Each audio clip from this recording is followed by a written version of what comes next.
On December 20, 2025, the Nigerian National Petroleum Company Limited made a stunning announcement. It would no longer price its crude oil exclusively in US dollars. Instead, Nigeria would accept a basket of currencies, including the Chinese yuan, Indian rupee, and a proposed BRICS plus digital currency. This was a direct challenge to the foundation of America's economic dominance, the petrodollar system. The global reaction was immediate. Wall Street plunged, oil markets turned volatile, and analysts everywhere debated the implications. For decades, oil priced in dollars had ensured constant demand for US currency, granting America immense leverage. Nigeria, Africa's largest oil producer, had just upended that system. The Lagos Declaration, as it was quickly dubbed, was the most significant move against the dollar's hegemony in over 50 years. It signaled that a major emerging economy was willing to risk confrontation with the US to chart its own course. The announcement, timed just before the holidays and after months of quiet diplomacy, was no accident. It was a calculated step, backed by a coalition of nations seeking to reshape the global economic order. The world had just witnessed the opening move in a new great game, one fought not on battlefields, but in the global financial system. To grasp the gravity of Nigeria's move, we must understand the history of the dollar's dominance. It began at Bretton Woods in 1944, when the dollar became the world's reserve currency, pegged to gold. After the US left the gold standard in 1971, deals with OPEC nations ensured oil would be traded exclusively in dollars, birthing the petrodollar system. This arrangement forced countries to hold dollars, letting the US run deficits and finance its debt cheaply.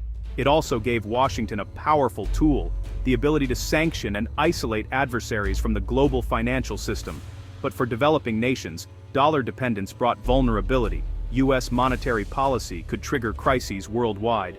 Critics saw the dollar's dominance as a tool of American coercion, not global stability.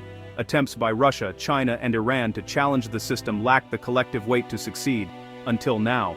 The British pound once held similar sway, but 2 world wars shifted power to the dollar. That transition was gradual, but decisive. Nigeria's move has many asking, are we witnessing the start of another historic shift? The answer may define the next era of global leadership. The dollar's reign, once unassailable, now faces its most serious test in decades. Nigeria's decision was years in the making, not a sudden act of defiance.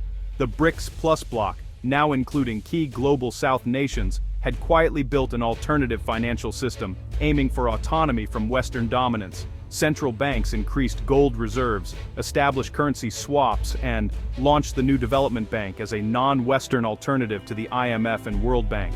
Nigeria's pivotal role lent credibility to the anti-dollar movement. The choice of a currency basket signaled a multipolar vision, not just a shift from US to Chinese dominance. This was not just a rejection of the dollar, but an embrace of a new global framework promising sovereignty and opportunity. Washington's response was swift and severe.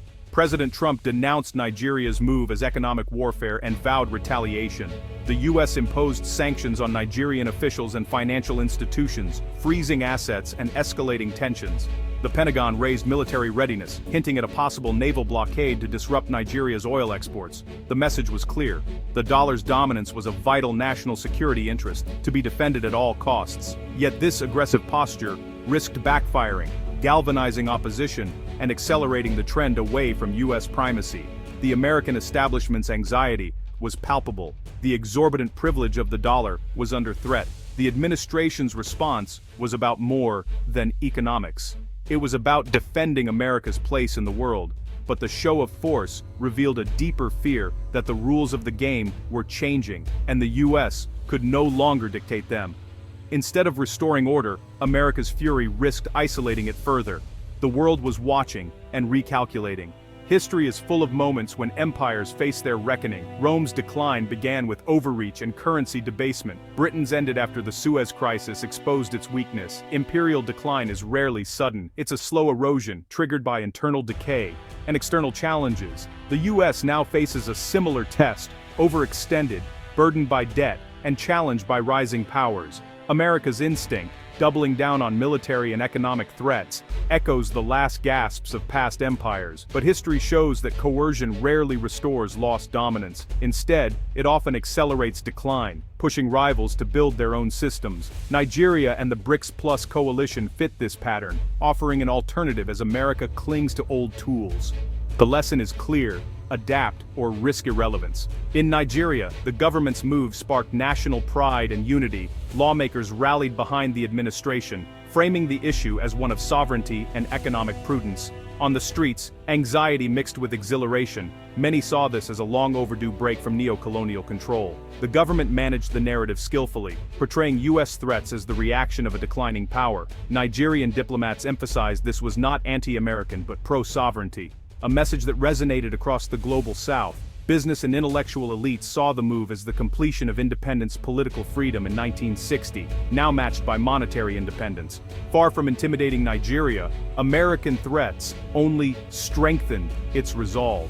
The crisis became a defining moment of national identity and leadership for developing nations. Europe's response was telling: measured silence and calls for restraint, not solidarity with Washington. European leaders urged stability, but avoided endorsing sanctions or military threats. Their calculation was pragmatic. Europe trades with both the US and BRICS Plus, and had little to gain from escalation. Many European firms already traded in yuan. A multi-currency world was not alarming. Behind closed doors, officials criticized America's confrontational approach, fearing it would damage the West's reputation and push the global South toward China and Russia.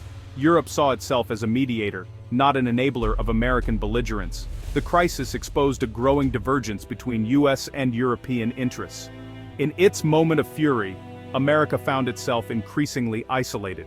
Nigeria's move didn't create the cracks in the US-led order. It revealed how deep they already were. Years of American overreach, sanctions, and political polarization had eroded trust in the dollar-based system. The weaponization of the dollar made other nations see it as a vulnerability, not a convenience.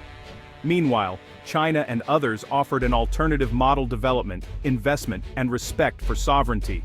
The 2008 financial crisis and subsequent US policies further undermined confidence in American stewardship. For many, the system seemed rigged in America's favor. Nigeria's decision was a rational step to diversify away from instability and unfairness. The Lagos Declaration marked the end of the post-Cold War unipolar moment. A truly multipolar world has arrived, more complex, unpredictable, but potentially more balanced. The US faces a choice: cling to dominance through force, or adapt and lead as one power among many. The BRICS Plus coalition has shown it can challenge the old order, but must now prove it can build a stable new one. The coming decades will test whether this transition can be managed peacefully. The risk of conflict is high, but so is the opportunity for a more just global system. Nigeria's move was more than about oil. It was a declaration of independence from a system that no longer fits the times. The unipolar era is over. The challenge now is to navigate this new era with wisdom and avoid the catastrophic conflicts of the past. The next chapter of the 21st century has just begun.